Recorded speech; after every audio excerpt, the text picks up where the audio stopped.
Hey everybody.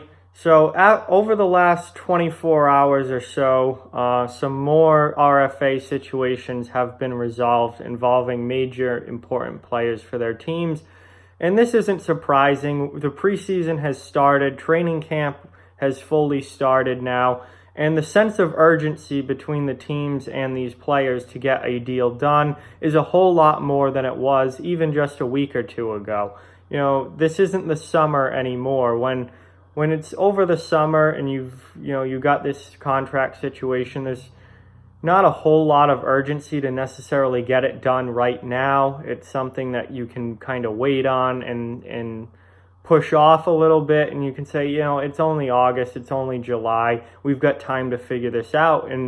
But now it's the middle of September, and games are starting, the regular season is just a few weeks away. All of a sudden, that sense of urgency really kicks in. If you're the team, you don't want this player missing training camp or the preseason, because that's valuable time for them to get ready for the regular season. You certainly don't want them missing regular season games because they're important to your team and you need them. We all saw what happened with William Nylander last year when he missed a good part of the beginning of the season, and he really didn't have a good year when he came back because he missed so much time and he missed all the preseason and training camp and getting ready.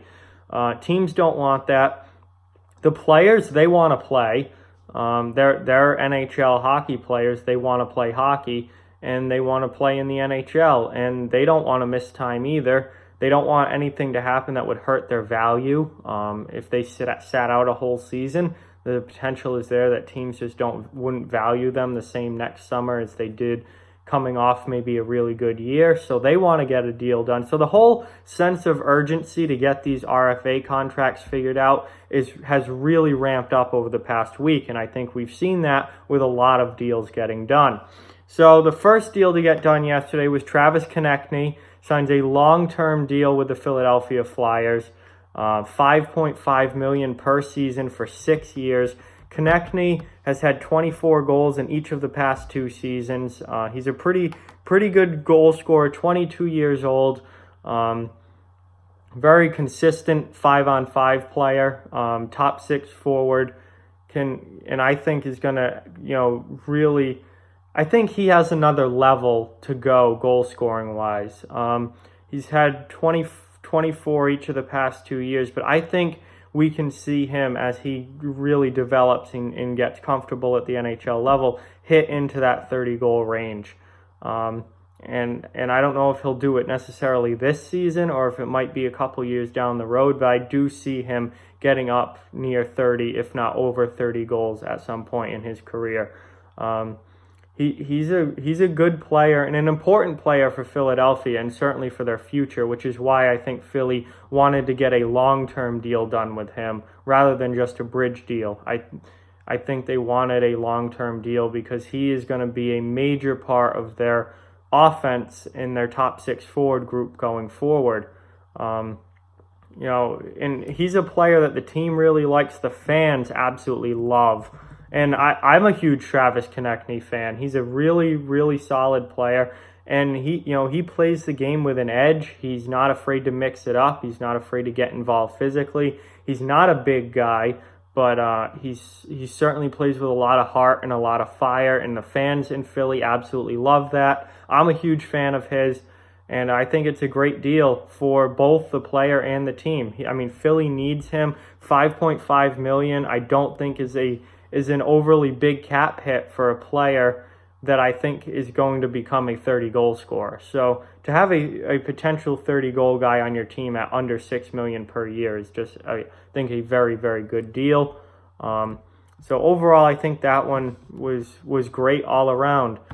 Then last night, Brock Boeser signed with Vancouver. He was the last remaining major RFA for the Canucks, and he signed with them. $5.875 million per year on a 3-year bridge deal. So Boeser and the Canucks could not get a long-term deal done. They do get a bridge deal done, though, for 3 seasons at just under $6 million for Boeser. Boeser had 26 goals and 56 points last year. The The year before, he had 29 goals and 55 points. So he's a guy who certainly should be going over 30 goals in the near future, maybe even this season. I'd like to see him stay healthy a little bit more and play more games. He only played 62 games 2 years ago, and last year he only played 69 games. So he's missed time with injury. I'd like to see him stay healthy and play, 80, 81, 82 games, something like that. And I think if he does that, he'll probably have 30-plus goals this year. 50 points or over 50 points in each of his first 2 full seasons. So obviously, a better goal scorer than even Konechny in Philly, a better point producer, a better goal scorer. He gets a little bit more money at 5.875.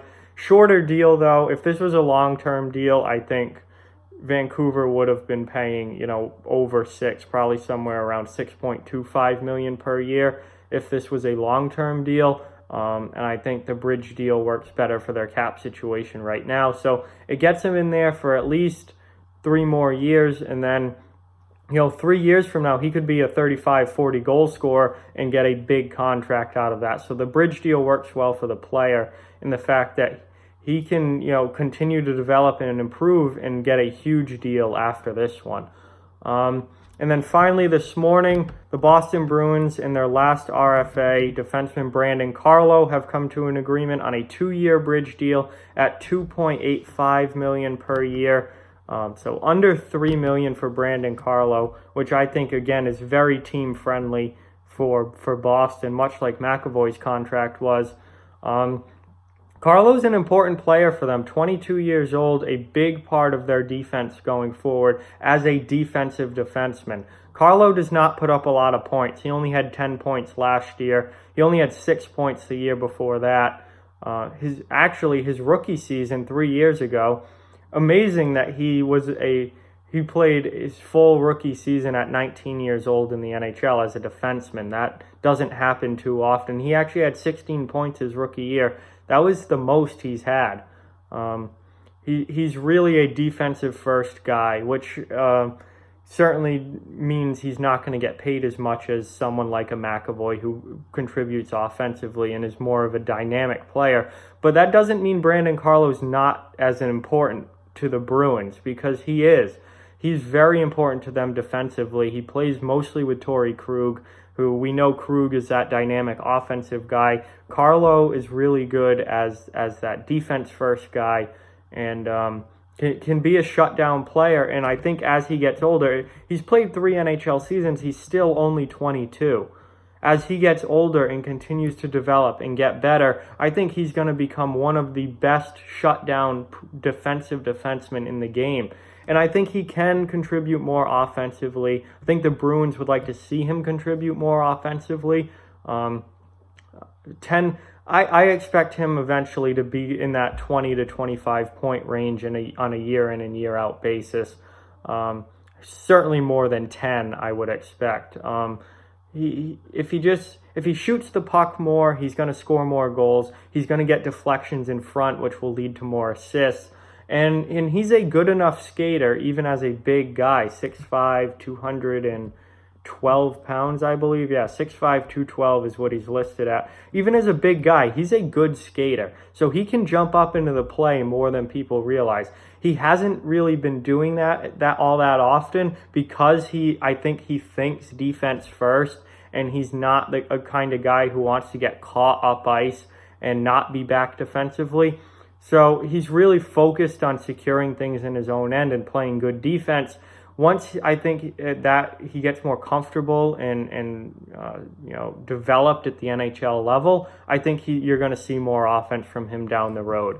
But Boston really needed to get him signed, and they did that. They got him on a 2-year bridge deal. So for at least the next 2 seasons, things will be all set. And then 2 years from now, who knows? Maybe he'll already at 24 be one of the top defensive defensemen and will be ready for a much bigger contract. But anyway, all 3 of those players have now signed with their teams: Travis Konechny in Philadelphia, Brock Boeser in Vancouver, and Brandon Carlo in Boston. So these RFAs continue to get signed as we get closer and closer to the start of the season. There are still some big ones left. Kyle Connor and Patrick Laine in Winnipeg. Matthew Tkachuk in Calgary. Mikko Rantanen still not signed by Colorado.